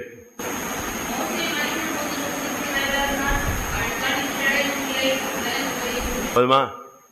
இவனுக்கு வயசு தான். எத்தனை வயசு? 130. ஆனா என்ன குறை? கண்ணு என்ன செய்யல? இருள் அடையவும் இல்லை, பலன் குறையவும் இல்லை. எது எப்படி லைஃப்? அவன் கண்ணு தான் அந்த காணான பார்க்கணும் பார்க்கணும் பார்க்கணும் பார்க்கணும் தானே போய்கிட்டே இருக்கான், இல்லையா? அவன் கண்ணுல எதை பார்க்கணும்னு ஆசை? காணான் காணான் காணான். அவன் பாருங்க, அவன் பிள்ளைகளை பத்தி அதிகமா முயற்சி எடுக்கல. அவன் பிள்ளைகளை பத்தி அவன் அதிகமா இல்லை, அதெல்லாம் கத்தட்ட விட்டு அவன் போய்கிட்டே இருந்தான். நம்ம பிள்ளைகளை தெய்வத்துக்கு அடுத்து தெய்வம் மாதிரி வச்சிருக்காங்க. விக்கிரகம் தான், ஒரிஜினல் விக்கிரகம் தான் எது? பிள்ளை. அதனாலதான் கர்த்தர் அந்த பிள்ளைகள் விஷயத்துல உதவி செய்யக்கூடாமலே போகுது. பிள்ளைகளை வைக்க வேண்டிய இடத்துல வைக்கணும், கர்த்தரை வைக்க வேண்டிய இடத்துல கர்த்தரை வைக்கணும். அந்த கணத்தை மகிமை அவருக்கு செலுத்த வேண்டிய இடத்துல என்ன செய்யணும்? கரெக்டா செலுத்தணும். மோசையின் கண்கள் இருளடையவில்லை, மோசையினுடைய பலன் குறையவில்லை. ஆனால் ஈசாக்கு தான் வாக்குத்தத்த சந்ததி. எத்தனையோ வருஷம் கழிச்சு பிறந்தாள். ஆனா இப்ப என்ன நடக்குது? கண்ணு மங்கி போயிடுச்சு.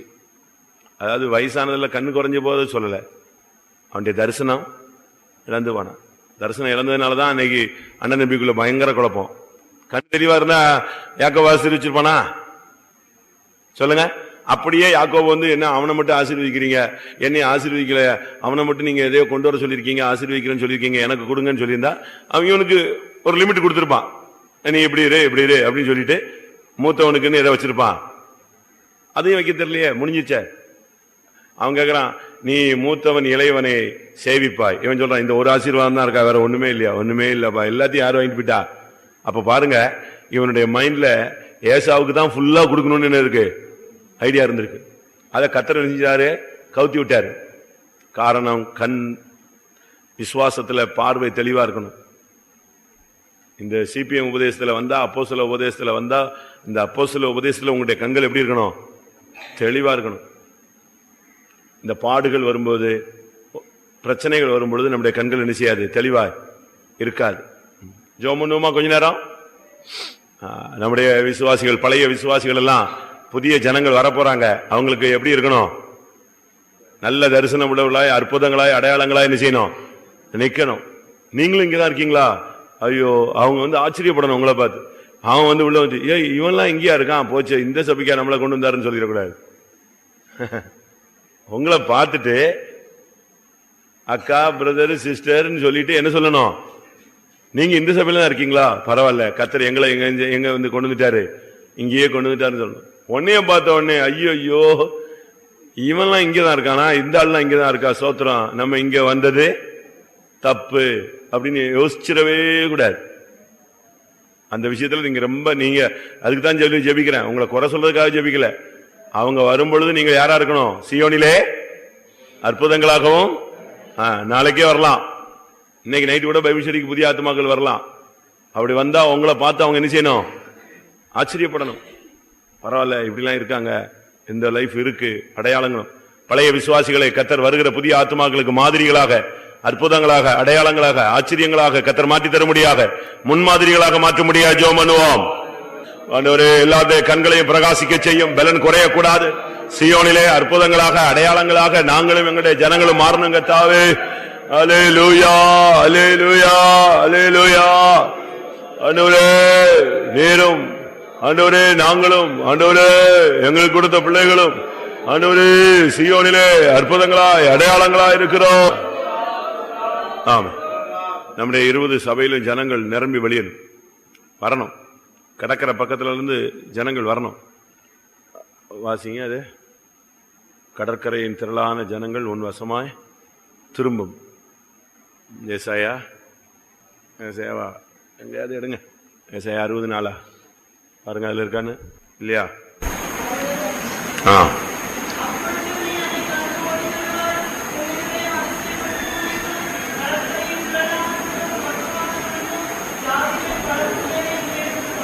ஏசாயா 60:5.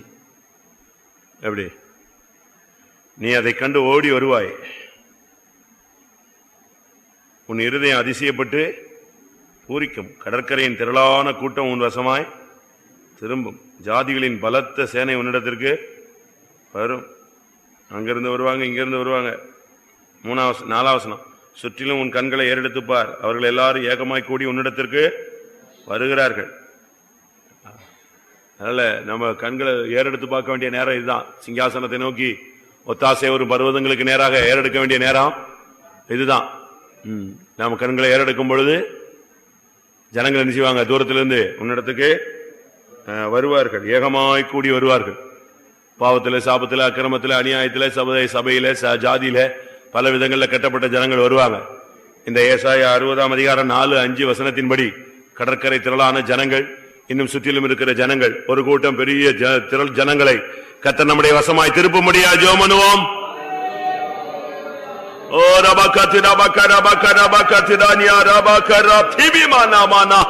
ஆண்டவரே, கடற்கரையின் திரளான கூட்டம், ஆண்டவரே, எங்கள் வசமாய் திரும்பணுமே கர்த்தாவே. உன் கண்களை சுற்றிலும் ஏறெடுத்து பார். ஒரு கூட்டம் ஜனங்கள் உன்னிடத்துக்கு ஓடி வருவார்கள் என்று சொல்லி இருக்கிறது. ஆண்டவரே, ஒரு பெருந்திரள் கூட்டம் ஜனத்தை கொண்டு வாரும். ஆண்டவரே, 20 சபைகளில் ஆத்துமாக்களை கொண்டு வாரும் ஐயா, கொண்டு வாரும் ஐயா. நல்ல நல்ல ஜெபம் பண்ணுங்க, ஆத்துமாக்கள் வரட்டும். ஹல்லேலூயா. வேதனையோடு ஜெபியுங்கள். ஹல்லேலூயா. ஆமென். இந்த இடத்துல வரும்பொழுது கர்த்தர் ஜனத்துக்கு விடுதலை கொடுக்கணும். இது பார்க்கறதுக்கு ஒரு சாதாரண ஹாலா இருந்தாலும், ஒரு சாதாரண இடம் இருந்தாலும், இன்னொரு பகுதியில் இது என்னது? தேவனுடைய வீடு. இது டெக்கரேட் பண்ணி தான் வைக்கணும்லாம் இல்லை. யாக்கோபு எந்த இடத்துல இருந்தா? கர்த்தரை சந்திக்கும் போது எங்க கிடந்தா? சொல்லுங்க.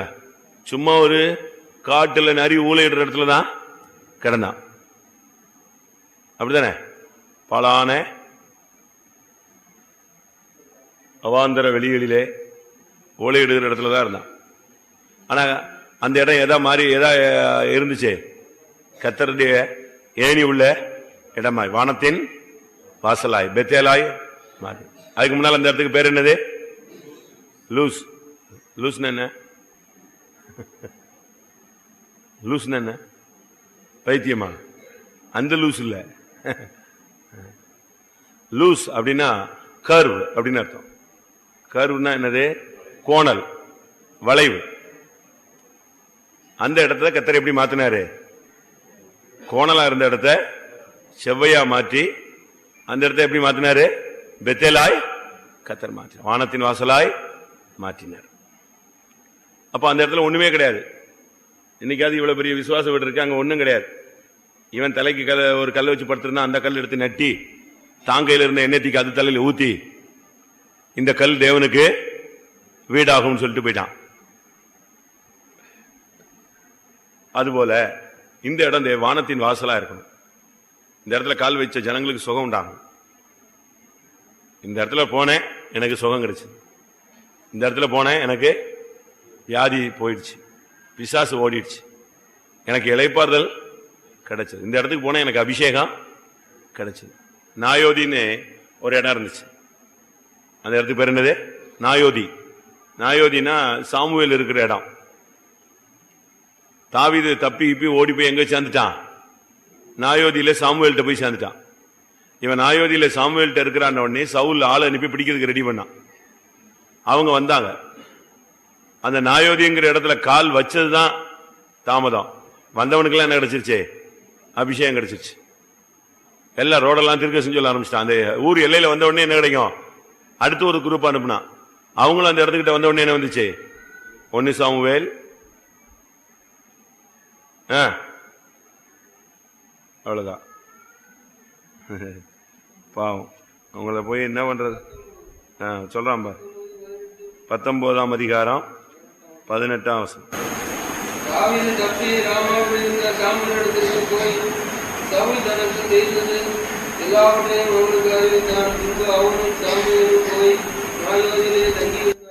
நாயோதியில தங்கியிருந்தான். அதுக்கு கீழே உள்ள வசனங்களை பாத்தீங்கன்னா இவன் ஆள் அனுப்பிக்கிட்டே இருப்பான். அந்த நாயோதியில வந்த உடனே யாருக்கு எல்லாருக்கும் என்ன கிடைக்கும்? கர்த்தருடைய ஆவி இறங்கும். கடைசியா சவுல் வந்தான். அவன் ரோடெல்லாம் என்ன செஞ்சான்? ஆவியில் நினைச்சுக்கிட்டே திருக்கேசன் சொல்லிட்டே வந்தான். அப்ப அந்த இடத்துல எவ்வளவு அந்த ஆவியினுடைய வல்லமை, ஆவியானுடைய வல்லமை எவ்வளவு வியாபிச்சு கிரியை செஞ்சது பாருங்க. 1.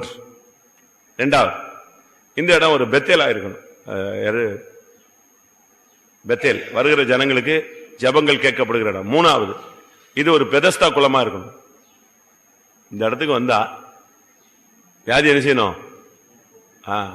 ஒரு அற்புதமான ஒரு இடமா இருக்கணும்.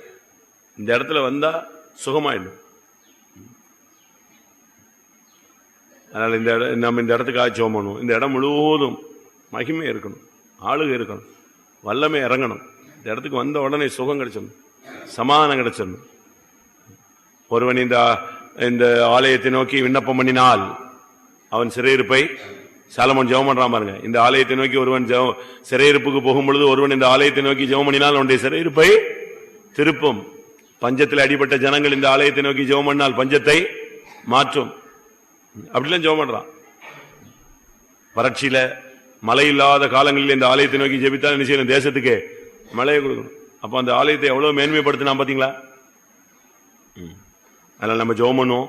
இந்த இடம் ஒரு மகிமை உள்ள ஒரு இடமா இருக்கணும். இந்த இடம் ஒரு மேல்வீடா இருக்கணும். எது? பரிசுத்தாவி இறங்கின ஒரு மாடியாய் மேல்வீடா இருக்கணும். அப்போஸ்தல காலங்களில் பரிசுத்த ஆவி இறங்கின மேல் வீடா இருக்கும். இங்க வந்த அபிஷேகம் இறங்கணும், வந்தா தீர்க்கதரிசனம் சொல்லணும். இந்த இடத்துல கால் வச்சா சுகம் உண்டாகணும். இந்த இடத்துல கால் வச்ச உடனே செய்வனை கட்டுல என்ன செய்யணும்? அருந்து போகணும். வானத்தின் வாசலாய் மாற்றணும். ஜெபம் பண்ணுமா எல்லாரும்? ஒரு 5 நிமிஷம் ஜெபம் பண்ணலாம். கர்த்தாவே, இந்த இடத்தை மகிமை தங்கிய வாசஸ்தலமாய் மாற்றும். இந்த இடத்துல கால் வச்சா இளைப்பாறுதல், சமாதானம், சுகம், சௌக்கியம், ஆரோக்கியம், நிம்மதி. இந்த இடத்துல வந்த உடனே அற்புதங்கள், அடையாளங்கள், அதிசயங்கள், சுகம், பிசாசின் கட்டுகள் அருந்து போகணும். ஆமென். கர்த்தர் இந்த இடத்தை மகிமைப்படுத்த முடியாக, இந்த இடத்தை கர்த்தர் மேன்மைப்படுத்த முடியாக, இந்த இடத்துல தம்முடைய வல்லமை விளங்கும். பெட்டியோடு அவருடைய தாபர ஸ்தலத்திலே தெய்வம் எழுந்தருள முடியாது. ஜெபம் பண்ணுவோம்.